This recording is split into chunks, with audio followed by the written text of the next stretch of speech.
الحمد لله رب العالمين والصلاة والسلام على سيد الأنبياء والمرسلين نبينا محمد وعلى آله وأصحابه أجمعين أما بعد أعوذ بالله السميع العليم من الشيطان الرجيم بسم الله الرحمن الرحيم لقد جاءكم رسول من أنفسكم البتہ تحقیق تمہارے پاس تمہیں میں سے ایک رسول آئے عزیز علیہ ما عنتم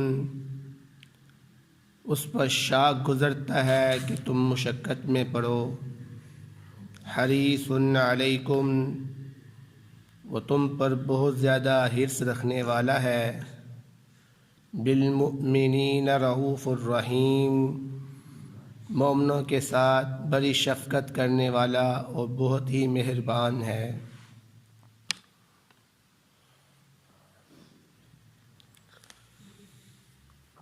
سورۃ التوبہ کی آیت نمبر 128 آپ کے سامنے تلاوت کی گئی ہے۔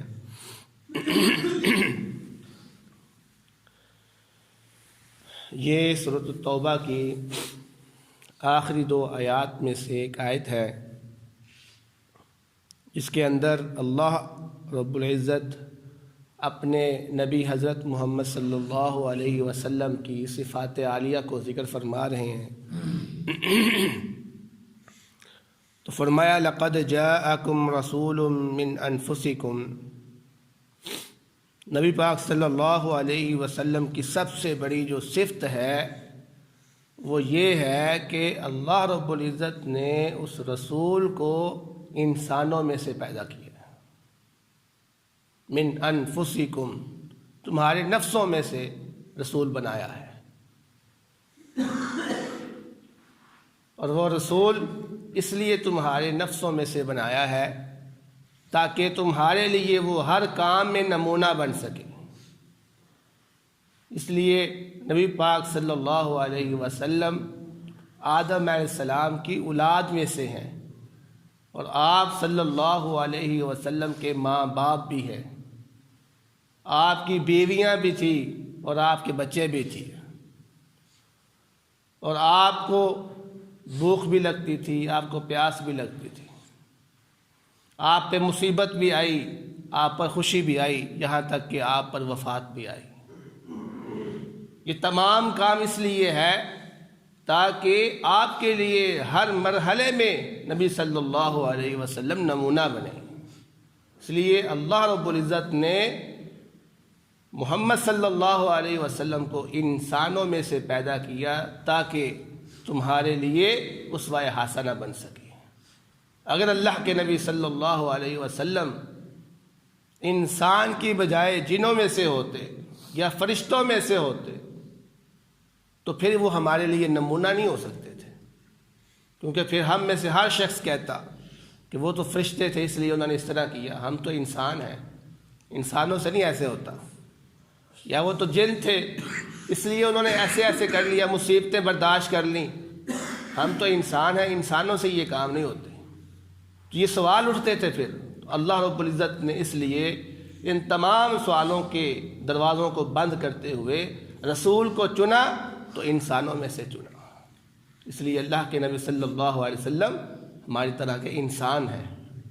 یہ سب سے بڑی صفت ہے رسول کی کہ وہ انسانوں میں سے ایک انسان ہے۔ تو اللہ رب العزت نے فرمایا عزیز علیہ ما عنتم، اس رسول پر اس شاق گزرتا ہے کہ تم مشقت میں پڑو۔ نبی صلی اللہ علیہ وسلم کو یہ پسند نہیں ہے کہ ان کی قوم مشقت برداشت کرے، اس لیے وہ ہر ٹائم کوشش کرتا رہتا ہے کہ تم کو جہنم کی آگ سے بچایا جائے۔ وہ نبی صلی اللہ علیہ وسلم یہ پسند نہیں کرتے کہ تم کفر کو اختیار کر کے حیوان سے بھی بدتر زندگی گزارو اور پھر آخرت میں جہنم کا ایندھن بن جاؤ۔ اس لیے وہ نبی صلی اللہ علیہ وسلم آپ کے لیے آسان دین لے کر آئے ہیں تاکہ تم مشکل میں نہ پھنسو۔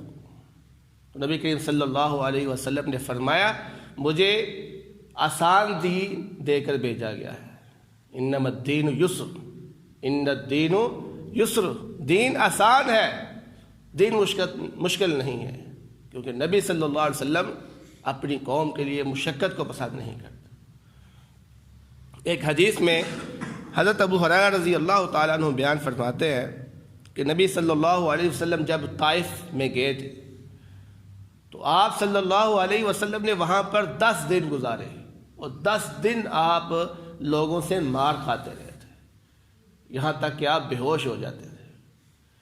تو بالآخر جب وہاں سے آپ نکلے تو اللہ رب العزت نے آپ کے اوپر پہاڑوں کا فرشتہ نازل کر دیا۔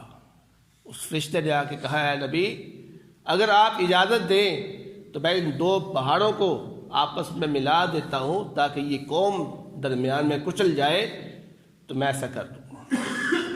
تو نبی پاک صلی اللہ علیہ وسلم نے فرمایا، نہیں، مجھے میرے رب سے امید ہے کہ اللہ رب العزت ان کی پشتوں سے ایسے لوگ نکالے گا جو صرف ایک اللہ رب العزت کی عبادت کرنے والے ہوں گے اور اس کے ساتھ کسی کو شریک نہیں ٹھہرائیں گے۔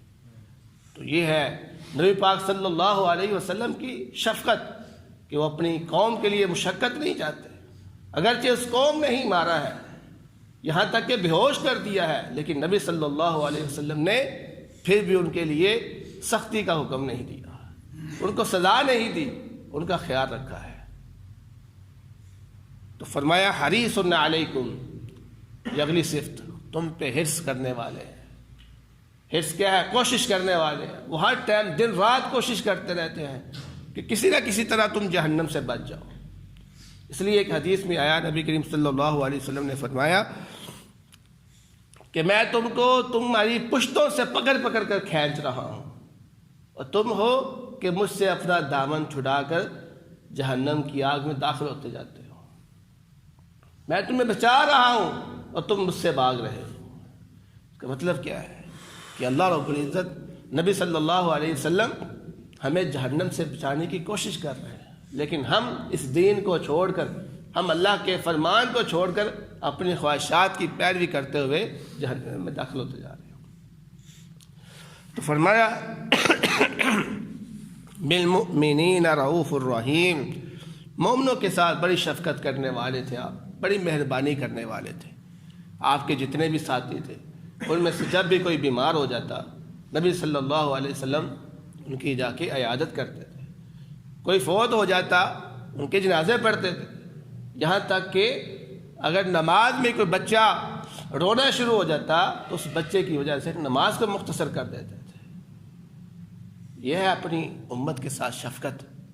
اور اسی طرح اللہ رب العزت نے ہر نبی کو ایک دعا کا موقع دیا ہے کہ اس کی ایک دعا لازمی قبول کی جائے گی، اور ہر نبی نے اپنی اس دعا کو دنیا میں حاصل کر لیا ہے۔ لیکن نبی صلی اللہ علیہ وسلم کی شفقت دیکھے اپنی قوم کے ساتھ، اپنی امت کے ساتھ، کہ نبی صلی اللہ علیہ وسلم نے اپنی اس دعا کو روز قیامت کے لیے چھوڑ دیا ہے کہ اللہ روز قیامت میں اپنی امت کے لیے شفاعت کروں گا، یہ دعا میں اپنی روز قیامت کے لیے چھوڑتا ہوں۔ یہ ہے نبی صلی اللہ علیہ وسلم کی مومنوں کے ساتھ شفقت، مہربانی، کہ وہ ہر ٹائم مومنوں کا سوچتے رہتے ہیں، اور وہ سوچتے رہتے ہیں کہ ان پہ کوئی مشقت نہ آئے، یہ سارے کے سارے جنت میں چلے جائیں۔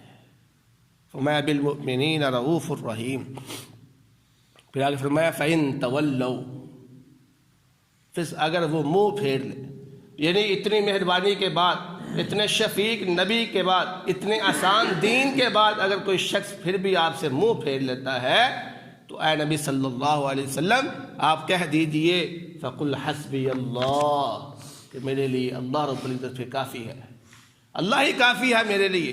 یعنی ہر طرح کی آپ کو سہولتیں دی، ہر طرح کی آپ کے ساتھ کوشش میں نے کی، لیکن اس کے باوجود بھی تم میری بات نہیں مانتے ہو، تو پھر اللہ ہی کافی ہے میرے لیے۔ اور یہ الفاظ بڑا معنی رکھتے ہیں۔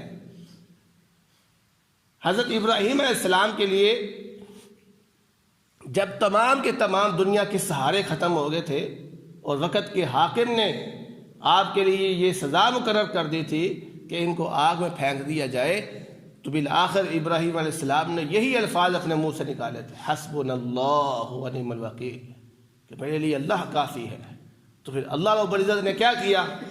اللہ رب العزت نے اس آگ کو ٹھنڈا کر دیا اور ابراہیم علیہ السلام کی حفاظت کر دی۔ ابراہیم علیہ السلام کو کافی ہو گیا اللہ رب العزت۔ اسی طرح جب جنگ احد کا اختتام تھا، صحابہ اکرام تمام زخمی تھے اور واپس آ رہے تھے، اچانک خبر آئی کہ ابو سفیان اپنا لشکر لے کے دوبارہ حملہ کرنا چاہ رہا ہے۔ اب صحابہ کے اندر یہ ہمت نہیں تھی کہ وہ لڑ سکے دوبارہ، تو نبی کریم صلی اللہ علیہ وسلم نے بالآخر یہ الفاظ کہہ دیے کہ حسبنا اللہ ونعم الوکیل، پھر ہمارے لیے اللہ ہی کافی ہے۔ تو اللہ رب العزت نے نبی پاک صلی اللہ علیہ وسلم کو اس دعا کو سنتے ہوئے ابو سفیان کو مکہ کی طرف لوٹا دیا تھا۔ تو یہ الفاظ بڑے ہی قیمتی ہیں۔ حضرت ابو درداء رضی اللہ تعالیٰ عنہ بیان کرتے ہیں کہ جو شخص صبح اور شام 7 مرتبہ یہ دعا پڑھ لے، صبح کے وقت 7 مرتبہ، شام کے وقت 7 مرتبہ یہ دعا پڑھ لے، کیا دعا ہے؟ حسبی اللہ لا الہ الا ہو علیہ توکلت وہو رب العرش العظیم۔ یہ دعا 7 مرتبہ صبح فجر ٹائم، فجر کے بعد، اور شام کو 7 مرتبہ یہ پڑھ لے، اللہ رب العزت اس کی ہر غم میں اور ہر مصیبت میں اس کے لیے کافی ہو جائے گا۔ یعنی اللہ رب العزت اس کو مصیبتیں سے نکال دے گا، اس کو غم سے نکال دے گا۔ یہ اتنی عظیم یہ دعا ہے، اس لیے اکثر انبیاء نے بھی اس دعا کو مشقت کے وقت پڑھا ہے۔ تو فرمایا فقل حسبی اللہ، اے نبی آپ یہ کہہ دیجئے کہ ہمارے لیے اللہ کافی ہے، لا الہ الا ہو، نہیں ہے کوئی الہ مگر وہی اللہ ہے، علیہ توکلت، اسی پہ میں توکل کرتا ہوں، وہو رب العرش العظیم، وہی عرش عظیم کا رب ہے۔ تو اسی کے ساتھ ہماری آج سورۃ توبہ کا اختتام ہوتا ہے۔ دعا ہے اللہ رب العزت سے جو سنا ہے اس پر عمل کرنے کی توفیق عطا فرمائے۔ وما علینا۔ بہترین صدقہ جاریہ حاصل کرنے کے لیے اس ویڈیو کو لائک، کمنٹ اور شیئر کرنا مت بھولیں۔